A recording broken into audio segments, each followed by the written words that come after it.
Hi, my name is Leah Day, and welcome to this video for the Free Motion Quilting Project. Today we are stitching out another beautiful design, and this is a super simple design.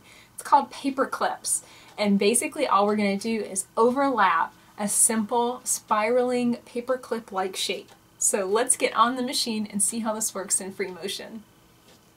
So to get started, all I'm going to do is quilt a paperclip shape, and it's basically a long, narrow spiral. So I'm coming in and swing it around, and I'm just going to spiral into the center. This is a closed spiral, meaning I don't have space to get out of this shape. I'm not going to try and stitch back through this because this is an overlapping design. At this point, all I'm going to do is swing out and form another paperclip, this time in another direction. And I'm going to overlap the paperclip before it.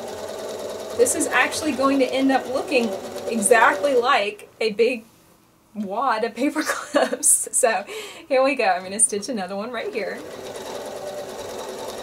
Swing out and around. You can make these as big as you want. So right here I'm kind of running out of space, so I'm going to travel stitch down and swing back up because this is a super giant paper clip. There we go. That looks good. And now let's maybe take one this way. Kind of the hardest thing with this design is just figuring out what angle you're going to go in.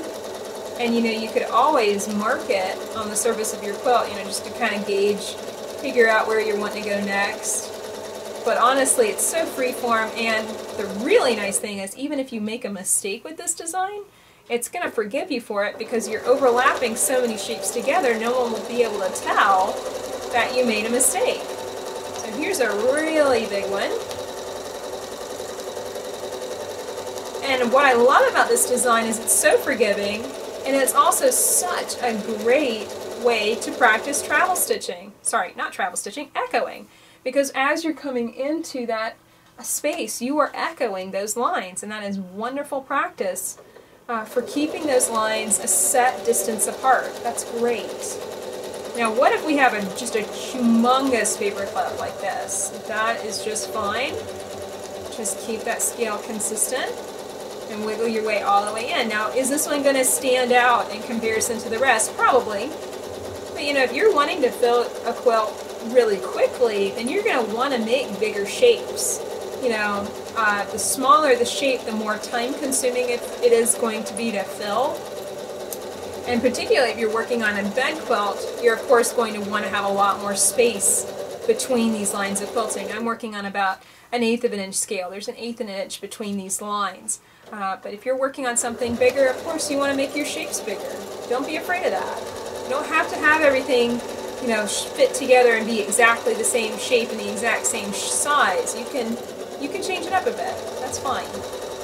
So here I'm overlapping another pretty big one. And I actually think the different sizes makes it look more interesting. It breaks up the space a little bit better.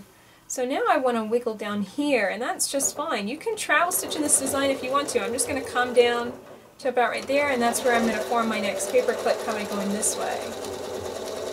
You can travel stitch because in this design you won't be able to see, you know, that area of a little extra buildup. You can pretty much get away with anything, which is really, really nice. There are some designs where you can't get away with this, and they are a little bit more finicky and fiddly, and I just like it when it's so easy and you can pretty much just let everything hang out and it's a-okay.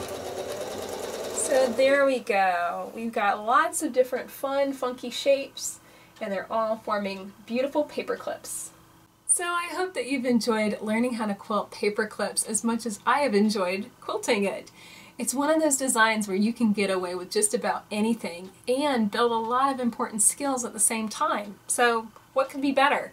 It's a great combination of shapes, and the overlapping nature of the design means that you can get away with any mistakes that you make. So even if you're not echoing consistently, even if you have to do some travel stitching in there to wiggle in another shape, even if some shapes are big and some shapes are small, that's going to be just fine.